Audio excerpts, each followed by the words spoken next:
Kalau gitu kita masuk dalam Yesus adalah Isa tadi yang saya bilang. Ya. Dalam materi-materi saya menyampaikan bahwa Yesus itu adalah Isa.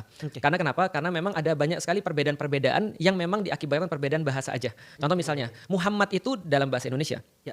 Tapi dalam bahasa Turki itu jadinya bukan Muhammad tapi Mehmed. Oke. Nah, Mehmed tapi sama Muhammad. Kalau misalnya di Malaysia dia bisa disingkat jadi Mat. Jadi misalnya contoh Mat siapa itu Muhammad. Kalau di Cina lebih singkat lagi, jadinya Mo. Nah, jadi kalau ada marga Mo atau Ma itu biasanya itu adalah Muhammad. Karena nggak mungkin marganya Muhammad, nggak mungkin karena marga cuma satu kan gitu kan ya. Nah jadi itu adalah sama itu bacanya. Ibrahim adalah Abraham seperti yang sudah kita tahu. Ishak dalam bahasa Inggris adalah Isaak ya, tapi sama bacanya Ishak. Apalagi Harun itu kakaknya Musa. Itu kalau di dalam bahasa Inggris jadinya Aaron. Moses itu adalah Musa. Maka Isa sama dengan Jesus. Maka waktu itu saya perlu menjelaskan ini kenapa? Karena ada orang nanya pada saya, boleh nggak kita menyebut Yesus Kristus? Menurut saya boleh. Kenapa menyebut Yesus Kristus itu boleh? Karena Yesus Kristus adalah translasi dari bahasa Arab Isa Al-Masih. Atau misalnya dalam bahasa Ibrani misalnya Isua ya, Hamasiah, Yesua Hamasiah. Messi itu kan artinya Mesias. Nah artinya kalau kita lihat ini cuma perbedaan bahasa aja. Nah lalu kalau misalnya ada yang bilang beda, ya memang betul sih. Kadang-kadang ada beberapa perbedaan. Kayak kemarin juga saya salah sebut, saya bilang bahwa Yesus lahir di Nazaret. Enggak, kepikir saya padahal Yesus orang Nazaret, lahirnya di Bethlehem. Bethlehem dalam bahasa Ibrani, dalam bahasa Arab Bait Lahem.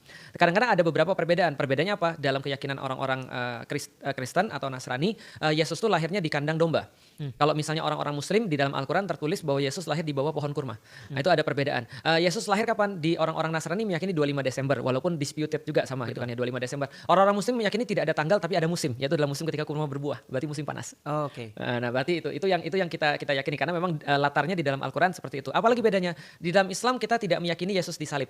Ya. Di dalam Islam meyakini Yesus masih hidup sampai sekarang. Sampai sekarang? Sampai sekarang. Oh, aku baru tahu nih. Nah, ya makanya Di mana dia? di atas, diangkat. Oh. Diangkat ke langit di sebelah Allah. Oh. Jadi kalau misalnya orang-orang Kristen di sebelah Bapa, kalau orang Muslim juga yakin bahwasanya Isa atau Yesus itu diangkat oleh Allah dan ditempatkan di situ. Jadi sampai sekarang masih hidup.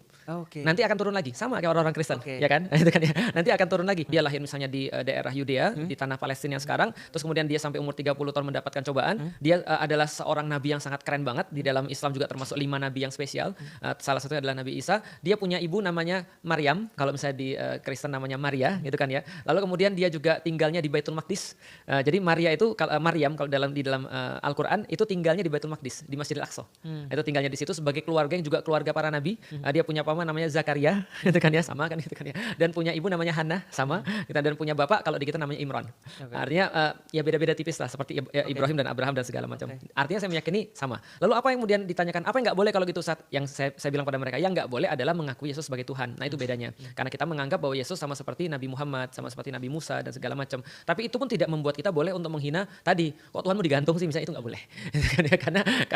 Karena itu menghina Nabi, gitu kan ya. Dan itu kan kalau kita meyakini bahwa Yesus itu sama dengan Isa, itu kan berarti kan kita juga menghina Nabi. Kan gitu. Walaupun pemahaman kita berbeda. Pertanyaan adalah, tadi kan dikatakan bahwa Yesus lahir di kandang domba, sedangkan Isa lahir di bawah pohon kurma. Ya. Mungkin itu yang menjadi pegangannya si Elia kemarin pada saat berbicara bahwa ini beda nih, Betul. satu di sini. Ya. Nah, kenapa dari Ustadz Felix bisa mengatakan bahwa ini tetap sama, padahal secara lahir itu berbeda? Ya, jangankan tokoh yang sangat jauh daripada kita ya, ratusan tahun ya. Orang-orang yang sangat dekat dengan kita pun kadang-kadang kita punya versi yang berbeda gitu kan ya. Felix itu orang mana sih? Gitu kan gak banyak yang tahu. Ada yang bilang saya orang Palembang, ada yang bilang saya orang Cina. Mana yang betul? Ya dua-duanya lah gitu kan ya. Ada yang bilang misalnya saya udah kayak orang Jawa, misalnya karena logat saya udah kayak logat Jawa. Mana yang betul? Ya kadang-kadang di zaman sekarang pun seperti itu. Makanya kalau misalnya perbedaannya pada informasi tidak menjadikan ini orang yang berbeda.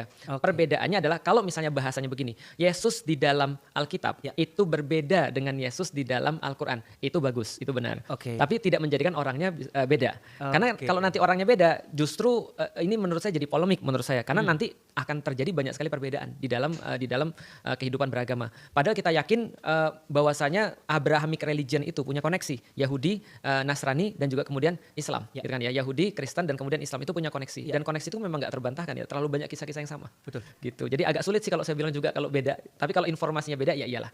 Gitu.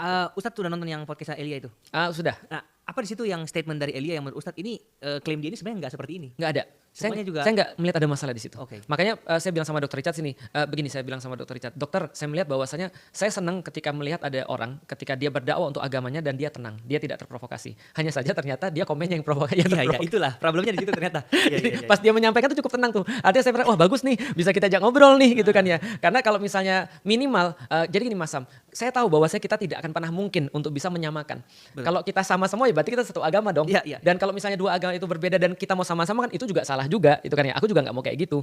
Yang aku mau adalah agar orang-orang tuh tahu bahwa walaupun kita tuh punya pendapat masing-masing, it's okay gitu maksudnya.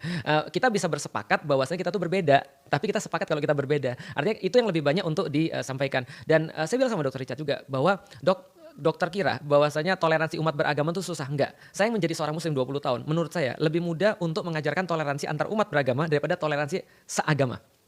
Percaya nggak?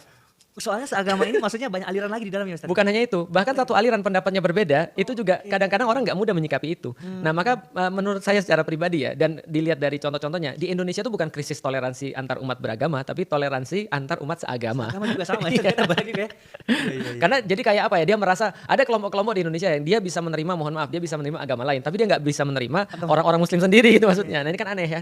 Jadi ya itulah sih, tapi balik lagi soalan Elia, saya nggak melihat ada masalah di situ ya ketika di podcastnya. Cuman ketika ngelihat komennya, aku pikir gini, ya mungkin karena masih muda kali ya, darah muda, jadi semuanya harus dikomen, semuanya harus direaktif gitu kan ya. Walaupun di dalam kata-katanya dia memang tidak ada bermasalah secara hukum, tapi konteks itu bisa berbahaya, karena konteks itu kan dia bikin video sekali lagi ya, dan video itu lagi bahas apa dan apa jawabannya itu bisa berbahaya. Walaupun lepas secara hukum, tapi secara etika masih nggak bagus. Oke. Yang penting kita udah disclaimer tadi ya, ini udah kita ngasih tahu bahwa ini dari sudut pandang agama Islam. Bahkan saya sempat hubungin juga ke Dokter Richard, dokter ini saya minta nomornya dong, supaya minimal saya bisa untuk menetralkan kepada orang-orang, ngasih tahu ini loh yang dinamakan penistaan itu yang kayak begini, dan kita kadang-kadang juga harus bertoleransi dalam perkara-perkara seperti ini. Tapi ya Dokter Richard bilang saya nggak punya nomornya, itu tim saya. Ya udahlah nggak apa-apa, mungkin Dokter Richard lagi ini juga kali ya, lagi ke-trigger juga. Oke. Yang penting di sini udah diluruskan tadi tentang penistaan, semoga ditonton orang banyak nih. Iya. Oke, aku mau bahas tentang yang tadi kita udah bahas tentang toleransi antar beragama nih. Iya. Ini sebenarnya pertanyaan yang aku udah mikir dari lama banget tapi nggak tahu mau nanya ke siapa. Oke. Jadi di kepala aku tuh secara logika ya, ini aku memposisikan diriku netral aja nih kan. Nggak, anggaplah aku lagi nggak punya agama nih. Terus aku baru mau memilih agama nih. Situasinya seperti itu. Nah, kita melihat bahwa banyak banget agama di dunia, mulai dari menyembah matahari, agama Jepang itu kan banyak banget tuh kan, ada yang di China itu dewa-dewa juga banyak banget. Ini di luar dari 6 yang kita resmi di Indonesia ya. Saking banyaknya ini, dan ini mereka ini udah juga melakukan mujizatnya masing-masing.